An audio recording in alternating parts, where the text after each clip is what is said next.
Today, I'm going to be putting players who have struggled with injuries back in their primes. Starting off with the Clippers, Kawhi and PG are back at their peak overalls. They're still really good. The only issue is they barely are able to get out there on the floor. But today, injuries are off. So a guy like Prime D Rose, who is now on the Memphis Grizzlies, is going to be out there for all 82. Gordon Hayward, after that gruesome injury on opening night, is back to an 88 overall with Charlotte. The Lakers have Pelicans AD, who is a 94 overall. Again, AD's another one of those guys who plays super well when he's healthy. He just sometimes struggles to stay available. Victor Oladipo's play has really dropped off due to injury, but at his peak, he was an all-NBA and all-defense type of guy. Same thing goes for Klay Thompson. His play hasn't dropped off as much, but he was definitely a different player prior to those injuries. We've also got a couple players in free agency who have had their careers greatly affected by these injuries. John Wall, DeMarcus Cousins, and Isaiah Thomas. They're all back in their primes in this video, and salary cap is going to be off, so these players can pretty much sign wherever they want. And after simulating a couple weeks, Isaiah Thomas signed with the Kings, John Wall signed with the Blazers, and DeMarcus Cousins signed with the Lakers. Just so you know what these teams are looking like after these moves, the Lakers now have AD and Boogie, the old Pelicans frontcourt, reunited, and they're both in their primes. The Sacramento Kings, they have Isaiah Thomas and also have De'Aaron Fox, so it'll be interesting to see how they work out that duo, but the Kings just got a lot more talented by adding IT to the roster. Also, the Blazers with John Wall, it just further adds to their logjam backcourt, but I mean, a huge pickup for them. And we already see the impact of our players with guys like D Rose, AD, Gordon Hayward being named to the All-Star team. Paul George made it, Kawhi made it as well. A lot of our guys immediately making an impact as a result of being back in their primes. Isaiah Thomas ends up coming off the bench for the Sacramento Kings, has a very successful year, wins 6th Man of the Year for their squad. Quinn Snyder is the Coach of the Year. For some reason, the Hawks are still ridiculous, even though they didn't really get any type of help in this video. Gordon Hayward ends up making All-NBA second team, a really successful season for him. Derrick Rose hooping with the Memphis Grizzlies. Paul George is All-NBA. Kawhi was also All-NBA. AD makes it. Kawhi is all defense. Paul George is all defense. Kawhi and PG, if they were both healthy and playing at their peak, oh man, I mean, the Clippers would actually be contenders, but it seems like every year something happens to where they can't be out there on the floor. It'll be interesting to see if that can change this year, but with injuries off and both of them at their peak, the Clippers were first, the Grizzlies were second, the Lakers were third with AD and Boogie. They've also got good depth, so not too big of a surprise there. The Oklahoma City Thunder end up making it to the 5th seed with Victor Oladipo. The Sacramento Kings have Isaiah Thomas and make the play-in tournament. And the Golden State Warriors with Prime Klay don't even make it into the play-in. I mean, I guess, man. And then in the Eastern Conference, looking at the teams, we did have the Charlotte Hornets who made it as the 5th seed. So Gordon Hayward, he actually really surprised me.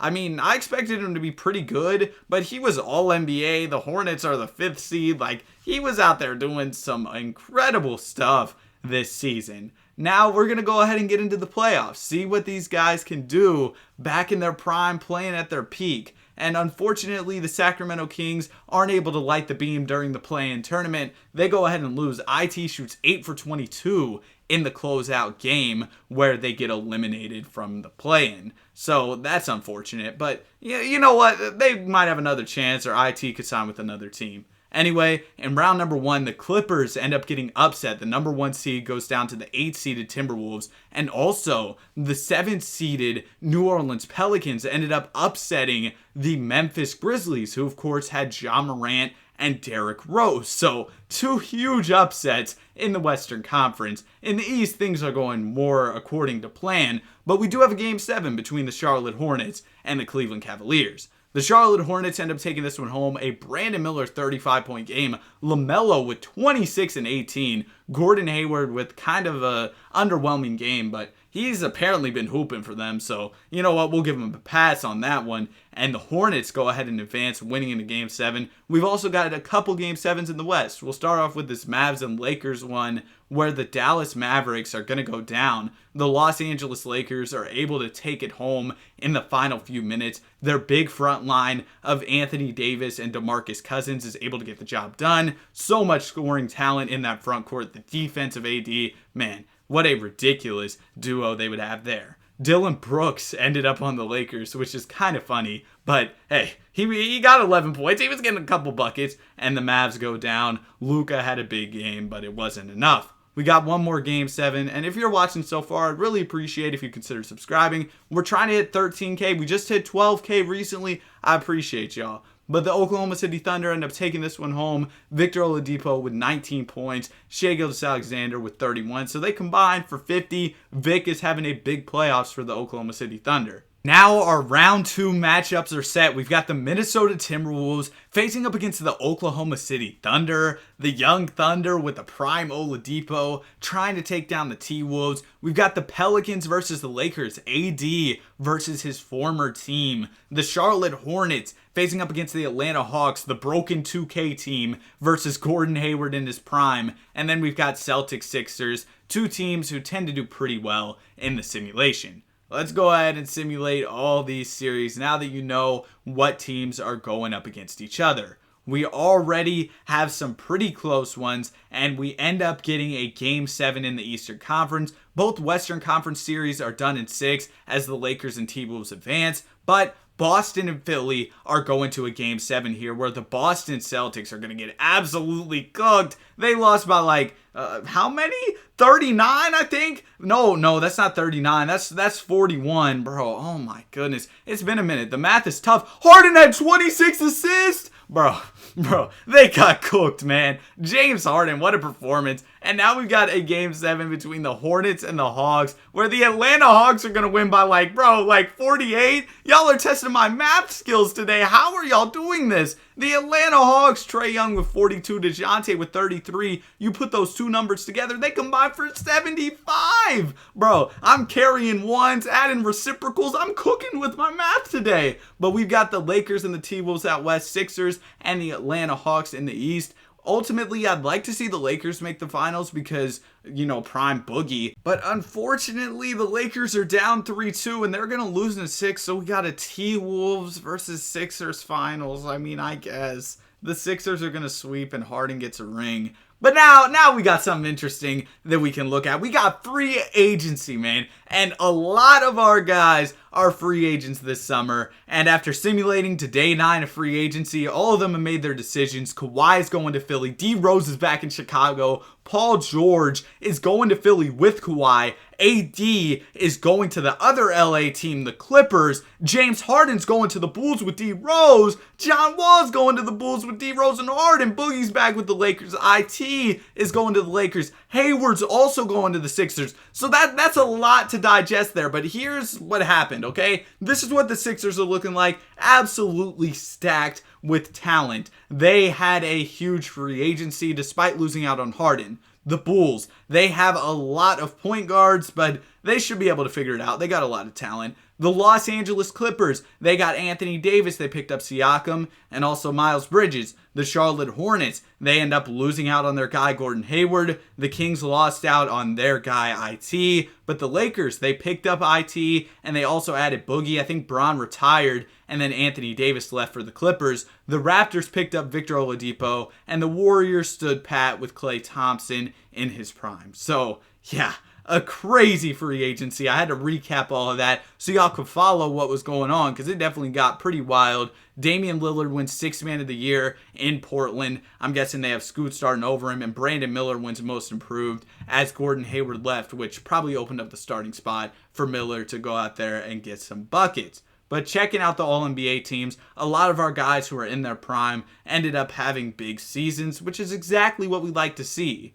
Ultimately, I want to see one of these guys go out there and get an NBA championship because we weren't able to see that last season. It looks like the Sixers are definitely going to have a chance at that though because their roster is absolutely stacked. PG, Gordon Hayward, Kawhi, Joel Embiid, just a ridiculous team. The Toronto Raptors end up as the 5 seed after picking up Victor Oladipo. They have him coming off the bench. I feel like just move Maxey to the 1 and have Vic at the 2, but I don't know. Maybe I'm overcomplicating it. I don't know what they're doing, man. But yeah, looking at the Bulls, they didn't even make it into the play-in, which is super surprising. You would think with Prime D Rose, you've also got Harden, who's coming off a Finals MVP, and y'all can't even make the playoffs? Come on now, man. Really surprising from that squad. The Golden State Warriors end up as the 4th seed, a big bounce back after I believe they didn't even make the play-in tournament last season. The Los Angeles Clippers are here as the 5 seed. They picked up Anthony Davis.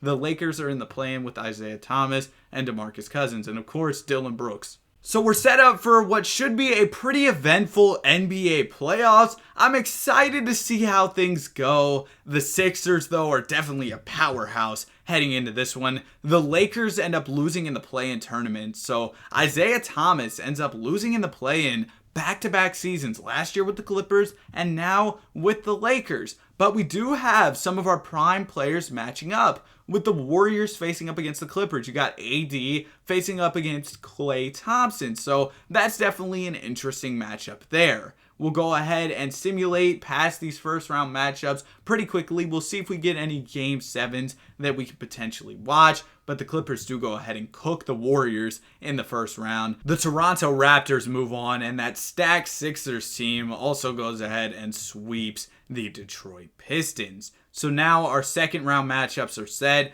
We have prime Victor Oladipo facing up against the Sixers team that's going to be pretty difficult to beat if you're Oladipo. But we'll see what he can do. Maybe he can go crazy. The Raptors do take game 1, but the Sixers get up 2-1. Okay, the Raptors are going to fight back, tying it up at 2 apiece. Game 5 is going to be pretty important here, so we will simcast. And in the end, the Philadelphia 76ers will take this one home. I mean, they just have too much star power. I don't know what you can do here, man. Victor Oladipo's trying his best. Okay, maybe not only 10 points, but you know what? He tried. Tyrese Maxey's getting buckets, but the Sixers, they might have this one. In Game 6, they're going to get it done. But we do have a Game 7 in the Western Conference between the Mavs and the Clippers. The Clippers have prime Anthony Davis, and the Mavs are just going to cook the Clippers. They go ahead and win by 30. AD with only 15 and 10. Yeah, that's a rough way to go out. Kyrie and Luka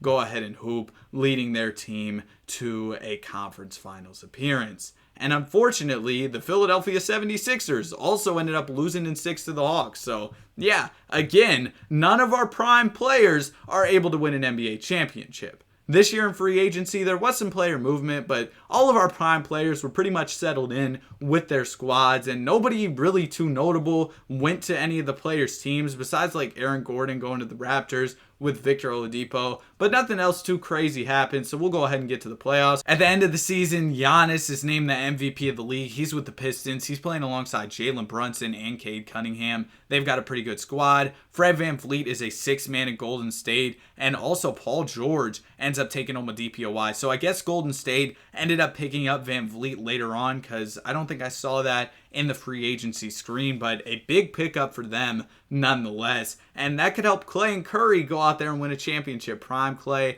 trying to get a chip. We'll see if that can happen for Golden State, but it looks like they're in the play-in, so it's definitely going to be an uphill battle for them. A couple of our teams weren't even in the playoffs. It was definitely a tough season for quite a few of these squads, but of course the Philadelphia 76ers were in the mix. 59 wins on the season. Otherwise, we're going to go ahead and get into these playoffs. The Chicago Bulls also did end up making it. They went through the play-in and made it as an 8 seed. We've got Toronto and Philadelphia in the first round. Again, a matchup of our prime players. Of course, Victor Oladipo went down last year, but we'll see if he can go ahead and win in this one. It doesn't look like it, though. They're getting cooked. Yeah, they go ahead and they lose in 4 games. Also, the Chicago Bulls are going to go down to the Pistons, but the Pistons are pretty stacked. And the Warriors, they come out of the play-in tournament and gentlemen sweep Houston. So we only have 2 of our teams with prime players left standing in Golden State and also Philadelphia. So we'll see if these 2 teams can advance, but it's pretty crazy that only 2 teams with our prime players are left standing in the NBA playoffs. Golden State, though, is going crazy after coming out of the play-in tournament. They are, okay, it's 2-2. They're going to get up 3-2, and they win in 6. Philadelphia is down 3-2 to the Atlanta Hawks, but they're going to force a Game 7 against Atlanta. And in Game 7, Philadelphia is going to win, so they win by 30, and now they're going to advance to the conference finals as well. So the Warriors and Philly could be facing up against each other in the NBA Finals. The Celtics look pretty good, so Philadelphia might have a challenge, but they look really good on paper as well. And the Golden State Warriors are taking on the Thunder, and the Warriors are just going crazy. They were in the play-in, and it looks like they're going to make the finals. They do. They're here, and the Sixers are going to make it as well. Fred VanVleet is the conference MVP after being the sixth man of the year for the Warriors. Paul George is the conference MVP for Philadelphia. If the Warriors can pull this off, I consider it an upset, at least to some degree. Game 1's going to go to Philly. Game 2's going to go to Philly, and it looks like they got it. Philadelphia's up 3-1. They're going to win the championship. Kawhi's the finals MVP. That's it for the video. I hope y'all enjoyed it. Have a great day. Be sure to like and subscribe.